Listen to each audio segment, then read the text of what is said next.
Hello नमस्ते यहाँहरु सम्पूर्णलाई म सुरज राई यानी कि तपाईहरुको मेरी कान्छी हेर्नु होला। आज म रुम्जाटारतिर छु।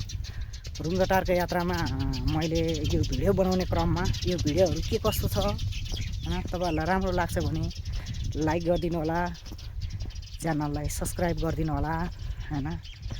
कुन कुराहरु मिस्टेक छ हैन, कुन कुराहरु के बोलिरहेको छु मैले हैन, सकेसम्म म एकदम धेरै बुझेर यो चाहिँ जस मलाई चाहिँ ठीक लाग्छ। यो ठाउँ चाहिँ यो पनि एकदम गर्मी चाहिँ एकदम गर्मी ठाउँ हो भन्छ। फेरि यो गर्मी ओखलढुङ्गाको यो चाहिँ एकदम गर्मी नै बाटो के अरे गर्मी नै हैन कि ठाउँ मानिन्छ ओखलढुङ्गाको। जे होस् हैन, पानी नपरे पनि गर्मी चाहिँ एकदमै धेरै हुन्छ अरे। रुम्जाटार यो भइहाल्यो। यो भन्दा उता रामपुर यसमा पनि अत्याधिक गर्मी हुने ओखलढुङ्गाको ठाउँमा चाहिँ यहाँको ओखलढुङ्गा मेन सिद्धिचरण नगरपालिका हो यो पनि। तर मेन चाहिँ सदरमुकाममा बसेको मान्छेहरूले चाहिँ यहाँकोमा के भन्दो रहेछ भने ओखलढुङ्गा हेरी यहाँ चाहिँ धेरै नै गर्मी हो भनेर चाहिँ त्यो कुराहरू गर्दो रहेछ। त्यो भएको कारणले गर्दाखेरि मैले पनि बसेर हेरेँ, विचार गरेर हेरेँ, यो एकदमै धेरै गर्मी नै ठाउँ हो र के। तपाईहरु यदि आउनुभयो भने विचार गर्नु होला। यो ठाउँमा ओखलढुङ्गा जुन सदरमुकाममा भन्दा अलिकति गर्मी हुने ठाउँ नै यहाँको मान्छेले धेरै नै यहाँको बस्ने मान्छेहरूले पनि के कुराहरू गर्छन् हैन। तपाईले विचार गर्नुहोस् आएर। ठाउँ राम्रो छ, हेर्नु होला। सुन्तलै सुन्तला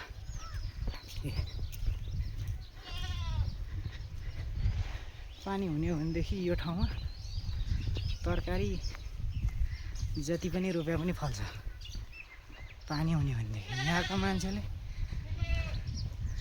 पानी नपाएर तरकारी रोप्न नपाएर तरकारी सबै आज शुक्रबार बजार हट्याको बेलामा शुक्रबार यहाँ चाहिँ हट्या लाग्छ यो बजारमा।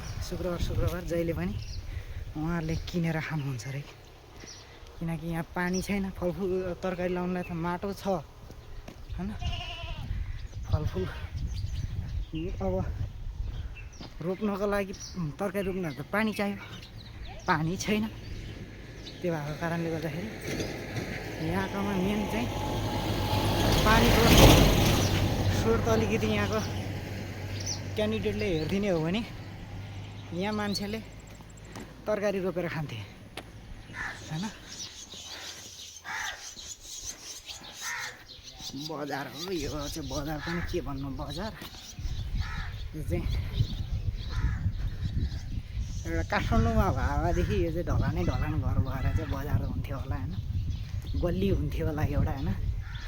तर यो ठाउँमा हेर्नु न, यति दामी घरहरू छ हैन, बाटो हेर्नु यहाँ हैन, घर हेर्नु हैन, यहाँको मान्छेले गरेको कामहरू हेर्नु हैन, को जस्तो ठ्याक्क मलाई कता यो चाहिँ एउटा यहाँको घर हेर्नु न तपाईहरुले। घर हेर्नु हैन कस्तो तरिकाले युरोप सिस्टमको जस्तो छ घर हैन। तर त्यस्तो चाहिँ होइन, यहाँको अब खर्च अनुसारको कुरा हुन्छ। यहाँ पनि यो ठाउँको लागि यतिको खर्च गर्नु भनेको युरोप हो क्या। यो चाहिँ एउटा सम्झिनु हैन, यो त्यस्तो राम्रो ठाउँ छ क्या।